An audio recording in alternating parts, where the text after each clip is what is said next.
Welcome. This is Jeff St Laurent. I'm Jeff St Laurent, and this is the Tuesday live show. And today we're going to be talking about how to work for yourself as an entrepreneur. Before we get rolling, I do record all of these shows and I put them in my university on my website, sellingcoaching.com, where I help coaches transition to a full-time business. And I focus on the aspects of marketing and selling. So starting from structuring your business from the ground up, creating a marketing system, marketing plan, your target audience, things like that. And then once we get that, once you get the leads coming in, then I help you on the back end with those, I like to call those sales conversations and converting those leads into paying clients. So on my university at sellingcoaching.com, I've got a lot of great resources to help you with that. And then also right on the homepage, I have a great resource for you called the Ultimate Startup Guide for New Coaches. So you enter your name and email, you'll get a copy of that. It's an audio and a PDF resource for you. And then also it's going to put you into my email community, and I want you there because it's a great way to communicate with you. And also I want you to be able to see how you utilize that moving forward with your own business.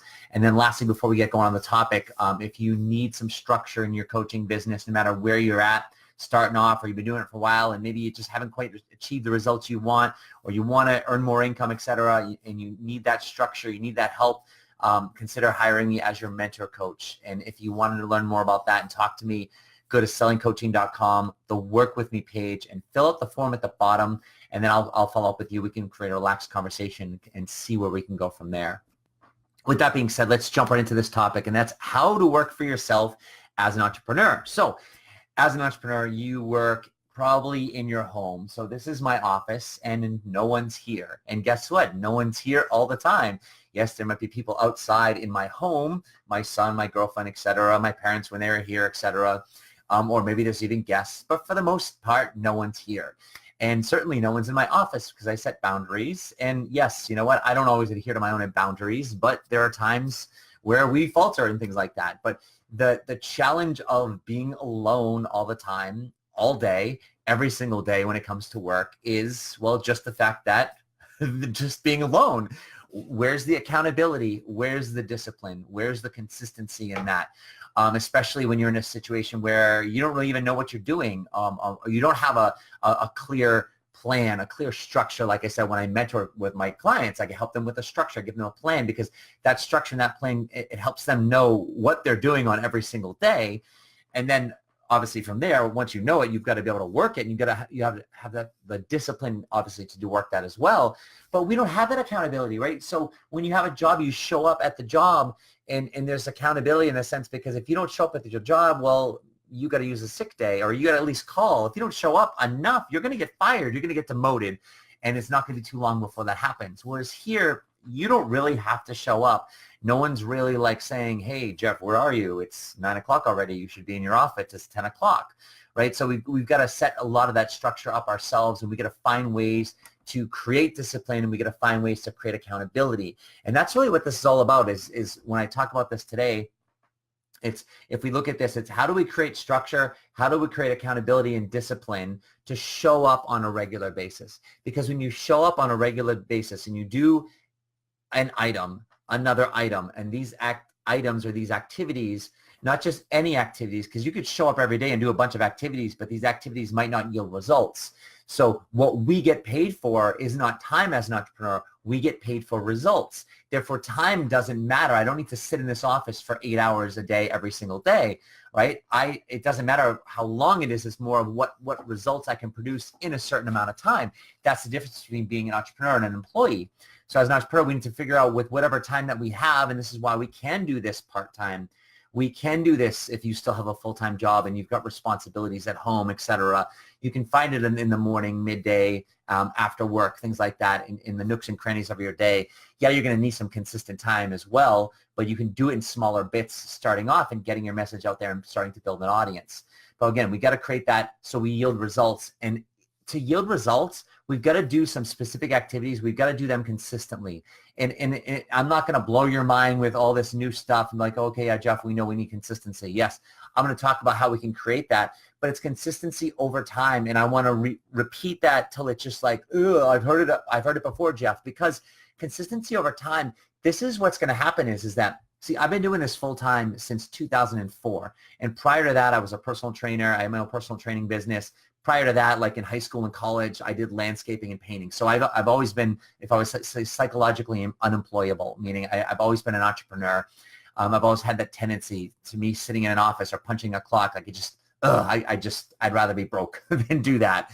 But I'm not broke because I have a tendency towards the skill set of entrepreneurship in terms of creation and getting paid for what I create, whether it's a physical product or what I do with a product or a service, whether it's personal training or landscaping or painting. I've always been like that in valuing that for myself and working on myself to get better. So with whatever that product or service I'm bringing to the marketplace, I can get paid more and more for that because what I'm bringing, which is myself, I become more valuable because I work hard on myself. That's the law of compensation with entrepreneurship is we get paid for the value we bring to the marketplace. We are the product and service. So there we work on ourselves harder. We become more valuable. We can charge more. And we will charge more because we will command more because we bring more value. But regardless, going back to that is that when it comes to, setting up the structure, and like I said, I've been doing this since high school, then with fitness and personal training, and then since 2004 with coaching. So the consistency piece, this is the big thing is that you have to realize if you want to transition to a full-time coaching business, meaning if your business is providing more than enough, not just enough for your financial responsibilities, but more than enough to provide income for not only just yourself, but for your family and for you to go and do things, and not just, oh my God, I got to pay the mortgage or the rent or whatever, or I just got to have enough for groceries. But like now you can save, you can have a future retirement, and you can actually like go on a trip. You can actually like have a nice car. You can actually, wear something nice or whatever suits your boat in terms of float your boat, I should say, in terms of what you want in your life for amenities and luxuries, if you will, at any level. So, and you got to do that not just today, not just for the month or for this year, but forever or until you quote retire or whatever that looks like down the road. So this is why I preach this stuff, because entrepreneurship is a long-term game. And in order to create that, it's not going to happen overnight and it's not going to happen quickly. And even when you think things are happening and your numbers are up, guess what? There are ebbs and flows with everything. And hopefully the ebb or the whatever that is, the high points, your highs will be higher and your lows will be higher as well. So your lows won't be as low as maybe when you started off with. But you're going to have some highs, and hopefully they get pretty high, and you have new ones every year. And hopefully your lows just aren't as low as they have been, but they're gonna feel like lows because you're coming from a higher spot, if that makes sense. But what we got to do is we got to make sure that we create that consistency, because I'm telling you, it is so easy to back away or pull away early on when we just get frustrated and we think things aren't working. So that's number one, right? We get going and we work so hard for like 2 months, and you look at this and you're like, oh, my business is crap. Nothing's happening. It's like, yeah, you've been doing it for 2 months, right? So like, how about do it for 2 years, right? And then 20 years and then whatever, right? So it's like, yeah, you've been working hard for 2 months and okay, you didn't get a client. Okay, well, what are you getting? And if you're really not getting anything, well, what are you actually doing? It's so easy to fool ourselves in this blank office of mine that, oh my God, I'm working, but are you working? Like, what exactly are you doing? I create a lot of conversations with coaches online, email, Messenger, on Facebook, etc. People, they come into this Facebook group and I'll interact with them on Messenger and I'll say, hey, welcome. Why are you here? Tell me about your coaching business. What's going on? What challenges are you working through? And like some people are like, oh, I need more leads. I need more leads. It's like, can you help me get more leads? I'm like, yeah, I can help you get more leads, but what are you doing first? And it's like, let's take a look at like, what are you actually doing? And when it comes down to what are you actually doing, people either avoid it, they don't answer it, or if we're creating a conversation and it gets to the point where it's live and it's on the phone as an example, and I really start to look at what you're doing, not just today or maybe what you've done in the past, but what are you doing every single day, multiple times a day, and how long have you done that for? The reality is you're not having consistency, and maybe you've done or you had a spurt of consistency, but a spurt and then a break is not consistency. It's a spurt or a sprint. It's followed by recovery, and recovery is inconsistency. So what we need to understand is what are those things, but creating up that structure to do that. So when we start to think about this here to create that consistency, one of the biggest things you need is you need that schedule. And I'll just give you some basics on this. And those of you students of mine, especially if you're mentoring with me, these are things I help you with, right? And it's creating office hours. You need to have office hours. You need to treat your business like a job, as I like to say. And so you need to create that schedule. You need to know when you're going to get in your office on a daily basis. And then when also, just as important, when you're going to leave your office on a daily basis. Because leaving your office is just as important as getting into your office, because guess what? You have other things in your life like having fun or folding the laundry or going shopping or spending time with loved ones, or you fill in the blank, or just watching Netflix or whatever, doing nothing or cutting the lawn. Like, you've got stuff to do. So it's like, don't just spend time in your office because you think you have to spend time in your office. That goes back to us getting paid for results, not time. We need to have office hours. And yes, those office hours can modify, they can change, but at the beginning of your day or your week, you need to know when it is, right? So if it's not consistent each week, you're a nurse, you're whatever, and you have a rotating schedule, or maybe you're a stay-at-home mom, a stay-at-home dad, and it just, the kids' schedules is unpredictable. And next thing you know, they're sick, and it's a vacation day, or it's no school or whatever. So there's got to be some of that play and flex in there. But the day when your day begins, in other words, I like to say you need to finish your day before you start it. So in other words, you need to know, my day is already done in my head. It's just a matter of me living it out. And for some of you, that might be like, well, that's boring. Like, that's dumb. Like, why?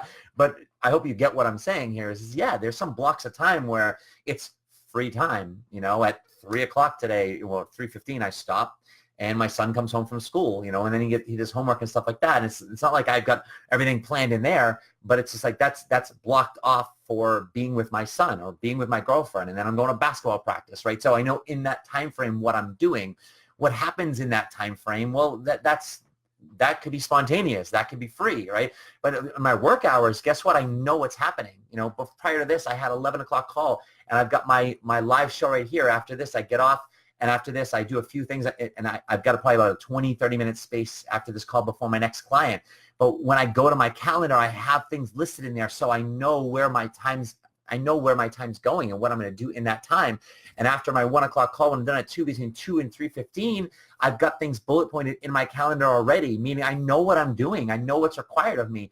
Yeah, there might be an element of emails or et cetera, things that come up, but I've only got a certain time frame to do that in because I've got a stop point.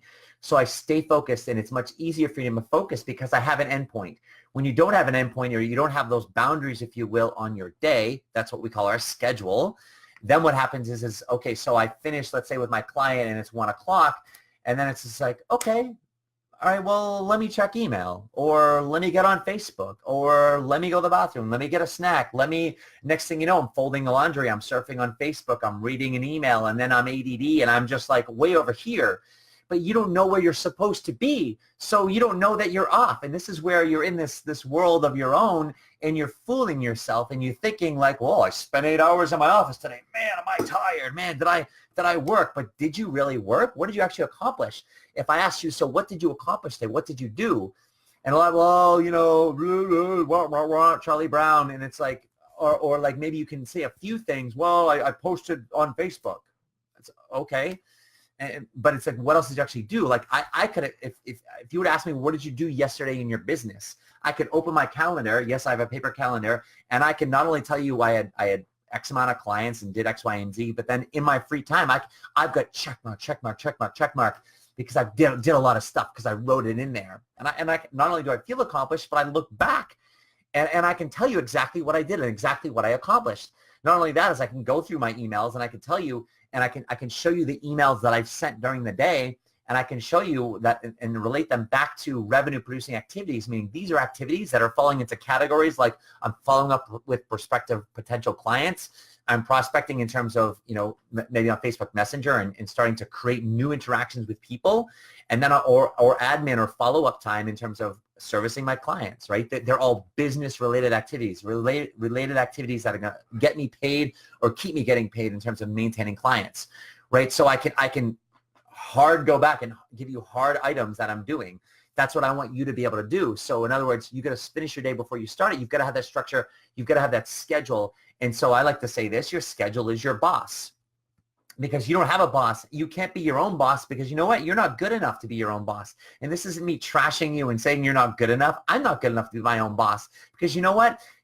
You might say, oh, I'm not disciplined or I'm not focused or I'm not, we always say the thing, oh, I'm not this, I'm not good enough and blah, blah, blah, but I don't have the ability or I have a hard time focusing or I can't, I stink at this. And it's, you know what? You're human. I do too. Everyone does. But also, everyone can be disciplined. Everyone can focus. It doesn't mean you were born without the ability to focus. Everyone can focus. And I'd be willing to bet it's very easy for you to think back to a time when you were very focused, when you were very disciplined. It doesn't matter for how long. Discipline doesn't last forever. It's a pill that wears off. And how long you're disciplined for, well, it depends on how intrigued you are, how focused you are, and what are the kind of the points around it that are allowing you to be focused, right? There are certain elements that allow us to focus, not drugs, though those can help. But the point is that, throw a little humor in, right? But the point is that what are the elements around that allow you to focus? And if those elements aren't there, if those, I'll call them elements, if those elements aren't there, then no wonder why you're not focusing, right? Maybe there's not enough on the line in terms of, your reputation, financially, anything like that. Those are all elements that allow us to focus. So the point being is we've got to have that schedule in this. So in other words, I'm saying you're not good enough to manage and be disciplined. So you need to rely on your schedule. So here's how I stay disciplined and focused. And I'm not the most disciplined person in the world, and I'm not always disciplined. And I know when I'm not disciplined, I know when I'm not focused. And I ask myself, how can I become focused? And if I can't, or I'm just not having one of those days, I get out of my office. I don't want to spend time in here. I'm over the phase of fooling myself, of sitting in my office for 8 hours, pretending to feel good about actually doing nothing. So I get out of my office and I do something else. And you know what? Maybe I get out on my lawn and I do something out there. Maybe I clean. Maybe I just do nothing and watch some Netflix or spend time with someone like my girlfriend or my son. And I have fun doing it. And you know what? I feel better about myself because I actually did something that was of value to me and is moving me forward in my life in terms of enjoying it. And that allows me to get back into my office when my next scheduled business hours are and to focus. So we have a schedule, you have your business hours, and then we've got the times where we're actually dictating what we're doing. So that's one element to allow you to stay disciplined and focused. So now the schedule, what I mean by the schedule becomes your boss is like I said, when I open up my schedule, when I'm done with this call, the boss, my schedule will tell me, oh, okay, Jeff, you have a client at 1 o'clock, okay, from 1 o'clock to 2 o'clock, great. The schedule just told me what to do. That's my boss. And then from 2 to 3 o'clock, the schedule is going to tell me blah, blah, blah, blah, blah. All I've got to do is I got to make sure I've got to be disciplined enough to write that in there ahead of time. That's not so much discipline, but more of a habit. And I believe there's two different things, right? You can create a habit to do something, and then you don't have to rely on discipline, right? And that's the cool part about habits. Habits can be good, habits can be bad, and all what dictates a good or a bad habit is the outcome.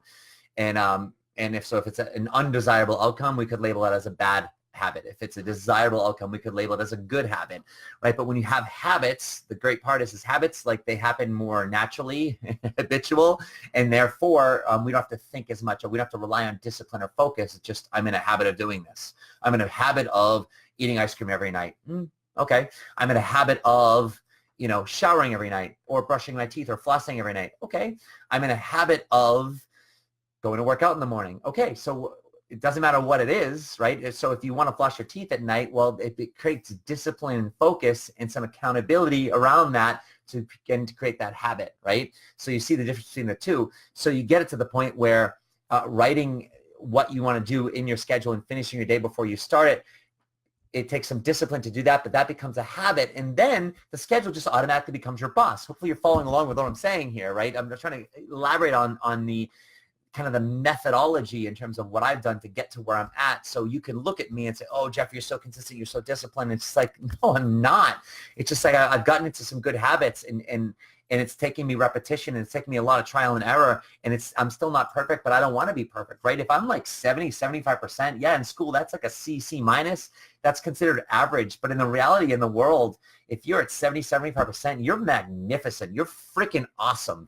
If you're 33% in baseball, you hit 3% or so, it's like you're in the Hall of Fame. If you're hitting 33% or more, or just a little bit more from the the not the free throw line, the 3-pointer in NBA, you're a Hall of Famer, you know. So it's like you don't need to be up in the 90, 100%. That's not even possible in our world of entrepreneurship, right? So if I could be good and average, that's extraordinary in our world. So that's where that schedule comes in. And then the last part is in order to do that is we've got to have some accountability. And because we don't have accountability from other people necessarily, and it's very easy to lose that accountability, especially if we're setting boundaries with our friends, our family, or people that are in our household, because we say, oh, I'm going to go work. I'm going to be in my office for the next 2 hours. The next thing you know, they're like, why are you folding laundry? Why are you downstairs getting a snack? Why are you, cutting the grass or picking your nose somewhere, right? And so, in other words, you break your own boundaries. Is we've got to have some accountability with it. And the best accountability that I've found is actually through my audience, through you people that are watching right now live, that are on my email community, that are in my Facebook group, that are, watching me from afar, liking my Facebook page, seeing all the stuff that I do. I commit through my schedule of what I do there with my emails, right? I want you in my email community. I want you getting my emails because I know you don't read them all. You're probably swiping and deleting, but you see Jeff St. Laurent and you see a topic, and maybe a topic like today goes like, oh, you know what? I got to get on. I got to watch this because this is good. Or maybe, I'll wait for the recording. Either way, you're there for a reason, but the point is that I'm accountable to you. I've got a Tuesday live show at 12:05. If it's 12:10, I'm late, and there are people that are waiting for me, and there are people that start to expect that. And you say, Jeff, you know what? I don't have any of those people right now, and I don't have an audience, and no one gives a crap what I do. And it's like, you know what? You're right, but let's start. We've got to start somewhere. So just all you need is that one person, or the thought that the one person's there, right? Or the thought that one person's going to read it, or the one time that you don't send the email. And then someone had this happen to one of my clients in the last couple of months is they didn't send the email on the schedule that I created with them. And they're like, you know what, Jeff? Actually, someone emailed me. And they're like, oh, I missed your Monday email today. Did you send it? And they're like, oh my God, I didn't send it. And it was just like, wow, there's actually people watching me. There's people actually expecting my stuff, right? And so maybe that does it for you. Maybe that doesn't. Maybe you don't care and you're going to blow that stuff off. But I would say most people care about that stuff, and they care about their reputation. They care about their word. So if you start to say, hey, here's my schedule and here's what I do, and here's when I communicate this stuff. Here's when I do my live show every week. Here's when I send my emails every week. Here's what you should expect from me, everybody. And even if it's just friends and family to start, I don't care. Everyone has a friend, even if it's a pretend one. You've got a pretend friend out there, right? Everyone's got a family member that you could put on your email list, right? So don't say I don't have anybody. I hear that all the time, and then we dive into it. Yeah, there's somebody out there, right? I'll be your friend. Right? I'm on the email list of all my clients because I want to hold them accountable, and I don't see emails from them. When we get on the phone, guess what? I'm like, hey, haven't seen any emails from them. Guess what? When I get emails, not all the time, but some of the times I'll be like, hey, great email today. All right, I love your consistency, right?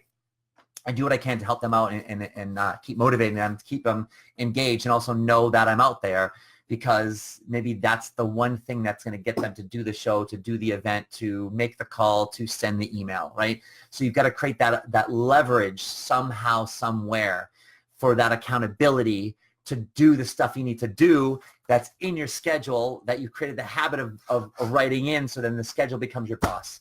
That's how I tie it all together. Hopefully this has been helpful for you, and hopefully you can see that there's some very if you will, strict logistics that we've got to have, but this is all simple stuff, right? But it's the simplest things that we have that can sometimes feel the most daunting and the most challenging to do, and you sit there and you just feel like this rotting piece of junk, because it's like, it's so simple to do, but you just can't seem to do it. But that's the thing about it is that we've got to get to that space. If you're constantly there, we've got to start to create some leverage. We've got to start to create some leverage with that. I try and do things in my group. I try and do things in some free stuff, create some accountability for you. Maybe that's where mentoring comes in, and working with me, or some maybe mastermind group, or finding some of that accountability just to kind of get some going. Borrow some belief from people. Sometimes, like when I mentor with people, sometimes they have to borrow belief in me, borrow some confidence, right? And when they hire me, is they don't have the confidence, they don't have the belief, right? But they're looking to me to say, like, I have all the belief in the world. I have all the confidence in the world. You could borrow some, and why I have that is that now you have me as the expert to say, hey, you know what? I've seen this before. I've done this before. And while you can't see it, I can see it super clearly. So not only let me allow you to translate this vision so you can start to see it more clearly for yourself through your own vision so we can make it yours, but then you can start to believe because you can see it through my eyes, see it through my vision. And then when you don't have that confidence and you don't know what to do, borrow that from me because I can tell you what to do. I can structure that for you, and so you can start to move forward. And sometimes we need that with somebody. So with that being said, if you're in that place, as I conclude here, where you know you need that partnership, you know you need that collaboration. I love to collaborate with my coaches because that's what this is all about, because this is such a lonely world and you're by yourself. That's why I want to be your mentor coach if you're in that position or you feel like the timing's right, because I want to collaborate with you. I don't want it to feel like you are alone, and I want to fill in all the missing pieces so you can start to borrow that confidence if you need it, and or that clarity, or get that structure so you can start to move forward, create the skills, create the habits, if you will, that's necessary, so you can start to do that on your own, so you need me less and less like you're growing up like a child. So if you're in a position where you know you require some of that or a lot of that, consider hiring me as your mentor coach. Go to sellingcoaching.com, go to the work with me page, scroll to the bottom, fill that form out, and we can connect, create a relaxed conversation, and we can go from there.